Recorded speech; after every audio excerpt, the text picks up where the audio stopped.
Ардақты ағайындар, президент әкімшілігіндегі президенті мен сыртқы істер министрлігі барлық депутат, журналист ағалар біз міне қазір осы жаққа мыңдаған отбасыларды әрине ниетті болып бірінші осы жаққа дайындап алайын, барлық жақсы жерін, жаман жерін жаңағы қалай бар солай айтайыншы деп келдім. Бүгін міне 2 күн болды Шалақын ауданының орталығына келіп, мына жақтан салынған үйлерді ең қалған мына жақтағы 10-дай ауылды кеше арнаулы күндемей түндемей жүріп бәрін көрдім. Ұйықтамасам да жаңағы тамақ ішпесек те ауылдарды көріп жүріп, маған ешкім айлық төлеп жатқан жоқ қой. Бірақ мына жердегі жаңағы мына сияқты үйлер міне адамды қойып мал тұруға мына жерге қатмайды да, малға енді есті жануар ғой, мына жерге құлақ қалар деп кетіп қалады да. Соған осының арысталарын айтайын, жаңағы халық мына жерге келіп көшіп кетіп қалған, кейбіреуінде қарасыдан отыр, кейбіреуі көшіп кетіп қалғанда осыны мен мына аудан әкімі мына жердегі Рахат деген әкіммен орынбасары Арман деген әкімге осы халықтың арысталарын айтайыншы, астана жолдайыншы деп барсам, кәдімгі олар бүйтіп қалған, жаңағы мені бір адам көру келмейді, олар жаңағы халықпен жұмыс жасатып отырған жоқ, жаңағы халықта деген жаңашылығы жоқ деген олардың көзінен де білініп тұр, жаңағы бір уақыттан кейін кетеміз де жаңағы стаж жинау үшін жүрміз деп ше.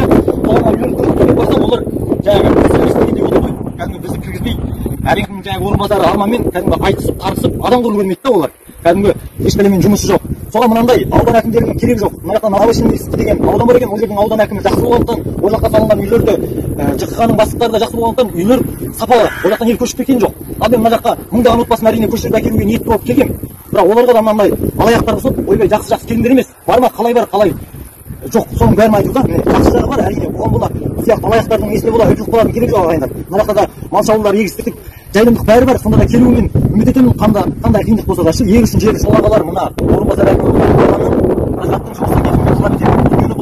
көшіп келсе де олар жанашырлықпен қарайтынына мен сенбеймін. Өйткені мына жақта қазір Ираннан келген қандастарымыздың өзі біраз кетіп қалған. Мен жаңағы ашығын қалай бар солай айтып тұрмын. Соған жергілікті олар өзі бұл ауылдан да емес екен да, жергілікті халыққа да, көшіп келген халықтарға да жанашырлық адамдар емес. Соған әкімнің орнынан кетуіне талап етемін. Сөйтіп мына басқа да аудан әкімдерінің мына отыра бермей, менің өзім айлық алмасам да ел үшін, халқым үшін де мына ел жұрт көшіп әкелген Шымкенттен келіп отырмын да. Ал мына айлық алып отырған сендер, басқа да аудан әкімі, облыс әкімдері, сіздерге енді қатты айтып жатқан жоқпын, бірақ ел үшін жанашырлықпен жұмыс істеңіздер.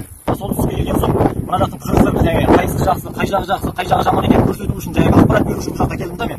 Жаңағы жүйесі үй салған да мына аудан орталығына жаңағы ақша алу үшін, елді тарту үшін жеріне жер береміз деген егістік жер. Жер де бермеген, жайылымдық жер де бермеген құлаққа теуіп жүр да, бұл жерде жаңағы халықпен жұмыс істейтін әкім жоқ. Фундаментін кейін мынау жарылып құлап жатыр алшы. Ана жақта да жарылып жатыр, мына жақта да үйлер жарылғаншы.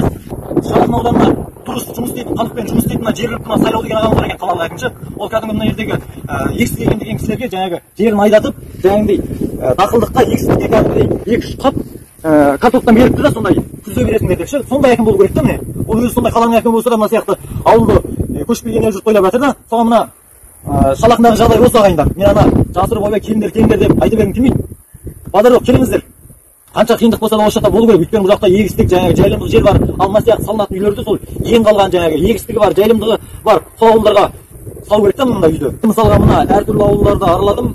Барлық ауылдарда былай ел жұрт, мына әр ауылдың әкімдері дұрыс жасамағандықтан мына Балуан деген ауылда да бұрын 120 отбасы тұрған, Маңай деген көл, балық, жаңағы мектеп бәрі бар да. Ол жердің жаңағы әкімдері дұрыс жұмыс жасамай, қыста қар жауады, жолды ашпаған себепті халық ол жерден көшуге мәжбүр болған.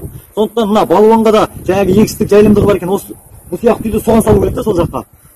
Соған мына әр ауылға әкімдерді кәдімгідей халықтың ішінен сайлау керек та, халықтың әкімі халықпен жұмыс жасайды, халықта жанашырлықшы.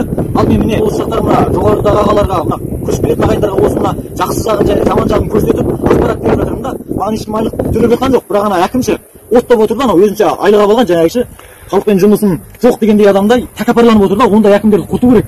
Барлық мына бұл Петропавл ғана емес, Қостанайда да мен алдағы уақытта барам. Сол кезде әкімдер халықтың мәселесін, арыз талабын шешіп күтіп алатындай болыңыздаршы.